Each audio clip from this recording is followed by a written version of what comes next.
Hey guys, what's going on? M.A. Cooper 1919 here, or as those of you on Instagram know me as Coopsreeftank. I'm here to give you guys a video, just give you guys an explanation, of my sump, the setup, for those of you who are confused by it, so you understand, why I made it the way it is. As well, just going to give you an update. It's got a new protein skimmer, as well as just give an update on the tank itself. So for those of you that are confused on the setup on the sump itself, here is my setup of my sump. As you can see back here, we have my water flowing down from my tank into my first chamber here. Water's coming right through. There's my filter sock. This is the filter sock holder. As you can see, I have two glass baffles holding it together with a piece of acrylic on top with a 4-inch hole cut in the middle to hold the filter sock on top so the water can flow right through. And then underneath, some of you are wondering, why I left it empty underneath. I'm not sure if anyone would put anything underneath. Me personally, I left it empty underneath, so the water that's flowing through the filter sock then empties out right here into this first chamber.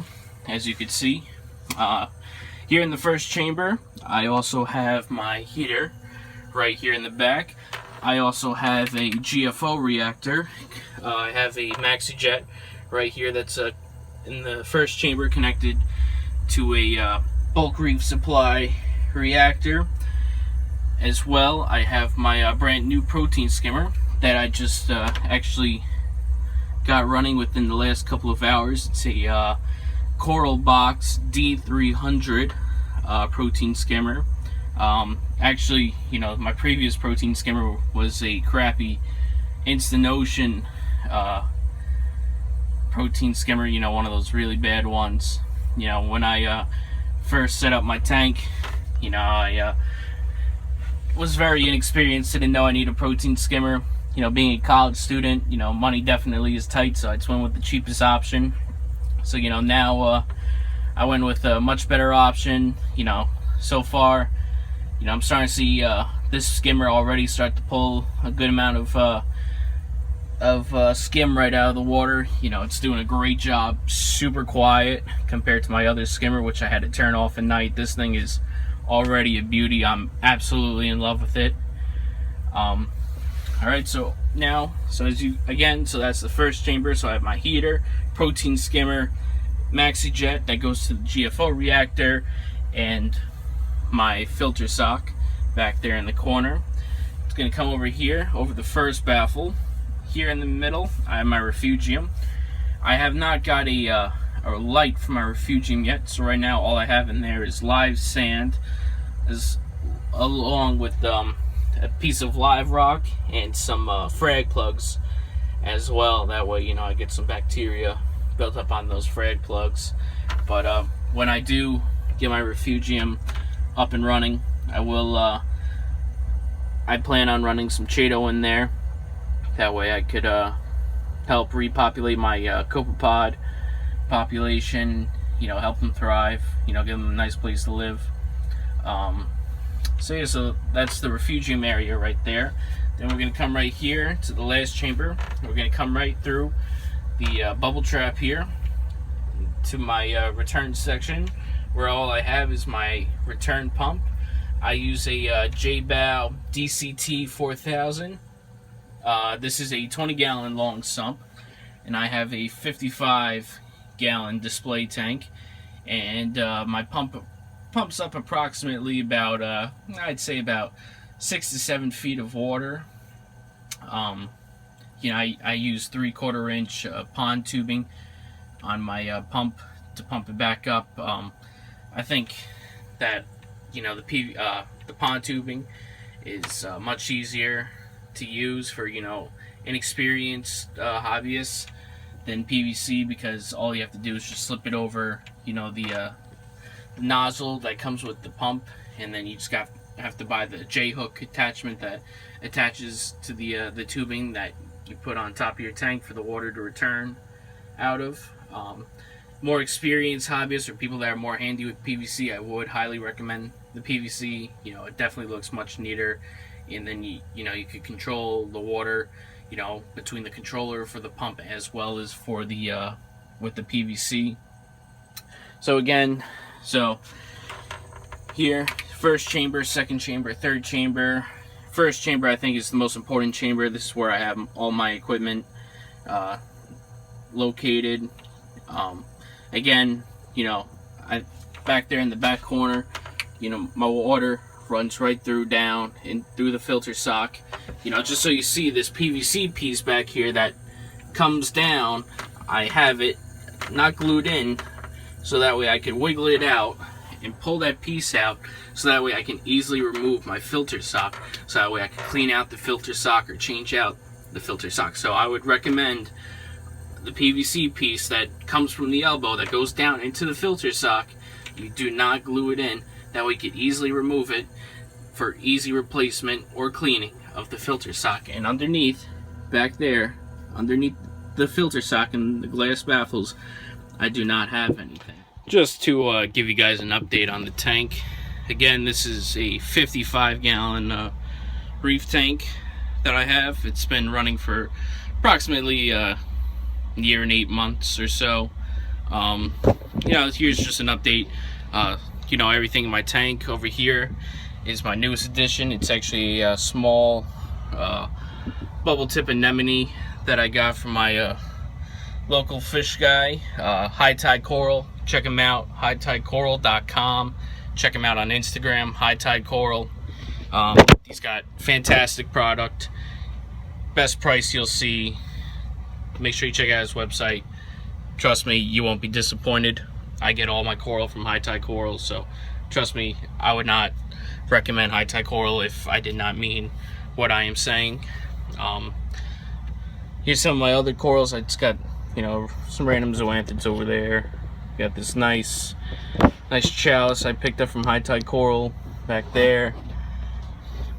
My fresh Utter Chaos right there. I love my Utter Chaos. Started off as about 2-3 polyps or so. Now they're at about 6 or 7 I counted the other day. I got a whole bunch of pink zippers. I'm at about 2 dozen pink zippers among these 3 frags right here. This middle frag actually I made the other day because these 2 polyps were starting to grow off this very right frag, so I had to cut them off and glue them on there. So those have been fantastic. I got my Recordias right here, some random big polys. I got some beautiful Hawaiian polys right here. These are some of my favorite. I love the pattern on them. Again, my Recordias. If you look closely here on my one Recordia, I actually have this crazy bubble on here that's almost very similar to a bounce mushroom bubble. So if you're interested, leave a comment below or direct message me on Instagram. Again, my username Coopsreeftank, COOPSREEFTANK. This is fantastic piece right here. Started off with 7 heads, and man, you couldn't even see the rock that these Recordias are on, and now this baby is completely covered. And again, I got this bounce bubble on this one mushroom, this one Recordia, and I actually have one of the other Recordias over here is starting to form another bubble similar to this, so you never know, might be a hidden gem.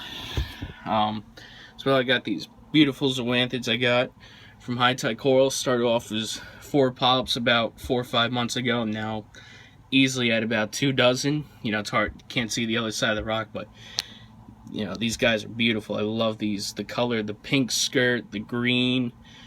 Oh, they're just some of my favorite. This wonderful stunner chalice right here. Started off with probably about 4 or 5 of these little dots. Now this thing has exploded. I mean, it was probably about 1/15 of the size it is now. It's no more than ½ an inch. Now this thing is about 3 to 3.5 inches across. I mean, it's just fantastic. I got my torches right here. If you have seen actually my picture of my torches on Polyp Labs Instagram account. They have featured me before. Picture of my torches actually. My torches started off with a total of 3 heads, 2 heads on one head on the other. Now I'm actually coming up on 9 heads from my torches, so fantastic, absolutely fantastic. Got a nice looking Favia over here, you know, not too bad looking. I got my Sunny D's right here. I think Sunny D's are some of the, you know, nice, simple, beautiful corals. You know, the skirts, if you actually look up close, it's hard to tell. You know, I'm just using an iPhone. But the skirts actually have little tiny particles on it that actually almost look like little sparkles on them. So it just makes them absolutely fantastic pieces to have in your tank. You know, again, you know, these were, you know, 3-4 polyps. Now, I counted the other day, I'm at 25. So it's just fantastic. Over here, I got my pink Krakatoas.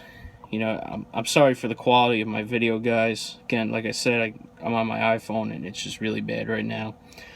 These were 2 pink Krakatoas that were on 1 frag that I got from High Tide. Now, I had 30 and then I fragged a couple off. So these guys are spreading like wildfire. You know, again, check out his website. Fantastic, fantastic product. These Darth Mauls started off, you know, no more than 4 polyps. Easily at 2 dozen. Completely covered the frag. You know, now they're growing onto this rock I have them on. They're beautiful, absolutely beautiful. Love them. Got my nice little Welsophilia over here. This guy has doubled in size in the last couple of weeks since I picked him up. Got my Rastas right here. Started off as 3 polyps on there. Then I got it up to 12. And it's hard to see actually, but underneath there's about another 9 or 10 babies. So within actually the last 2 weeks, I've had about 9 or 10 more babies start growing on my Rastas. Again, check out my Instagram account. You'll see I did an experiment. I stopped feeding Reefroids for a little bit and started again. And once I started Reefroids again, my Rastas and many of my others have exploded in growth. You know, absolutely fantastic results. So make sure, if you're not using Reefroids, you start using Reefroids as soon as possible. I call this right here my centerpiece. This is my leather toadstool mushroom. It's approximately about 8 to 9 inches across, you know, right here in the middle of my tank. One of my favorite pieces. It just looks fantastic, blows phenomenally. It's just an awesome piece to watch. Got my hammer right here. Hammer started off as 1 head, now it's at 3. You know, it's just a fantastic piece. Again, High Tide Coral, make sure you check them out. Favia, yeah, nice little 8-can here. Nice little 8-can Chinita. My favorite though is my rose bubble tip anemone that I got from High Tide Coral. I call this, you know, my prized possession. You know, my bargain, my absolute steal that I got from High Tide Coral. Got it at a fantastic price. And actually not too long ago, a couple months ago, woke up one morning to this guy naturally splitting on his own. So, you know, this guy is fantastic. You know, now I have the clone actually using my girlfriend's other reef tank. So, you know, that has been fantastic. Doing really well. Here are my fish. Actually, my one fish is a Atlantic blue tang, not a yellow tang. It's an Atlantic blue tang. Right now it's in the juvenile stage, so it's yellow in color. It's actually got a little bit of brown to him, so which means he's starting to go through the color change. And when they become adults, they become a rich blue with the yellow tail. So if you've never seen an Atlantic blue tang before, make sure you check it out. Beautiful fish. I got my 2 snowflake clowns. I got my 1 snowflake, about 2 inches, you know, premium snowflake, just absolutely beautiful. And in case any of you are wondering, you know, all I'm running is just simple, you know, black boxes. I believe they are well par, 165 watt LED black boxes. You know, they're cheap on eBay. That's where I got them from. You know, they definitely have done the job. They have done fantastic. You know, I'm a college student, so I'm definitely all about saving money, and you know, I save money on lights, but I definitely did not lack in, you know, the quality of my corals, and everything has been thriving. I mean, I've seen my corals do better than some of my friends who have high quality lighting, so you know, definitely can't go wrong. So yeah, so here's my tank, guys. You know, again, make sure you check me out, Coopsreeftank, on Instagram. Comment below if you have any questions. Oh, I forgot to mention this little guy over here, this rose bubble tip anemone. I actually got him for the sole purpose of propagating him. You know, it's actually a tank raised bubble tip anemone, and my goal is to, you know, I want to be able to propagate him myself. That way I could sell this guy to other hobbyists that want anemones. That way they're not buying wild caught anemones that are coming from the wild, from natural habitat, that are be taken from fish's habitats and ruining, you know, the natural habitat in the environment. So you know, if you're interested, please feel free to message me. I would love, you know, help you guys out. And thanks for checking out my video, guys. Hopefully I'll have some more updates soon to come. Thanks again.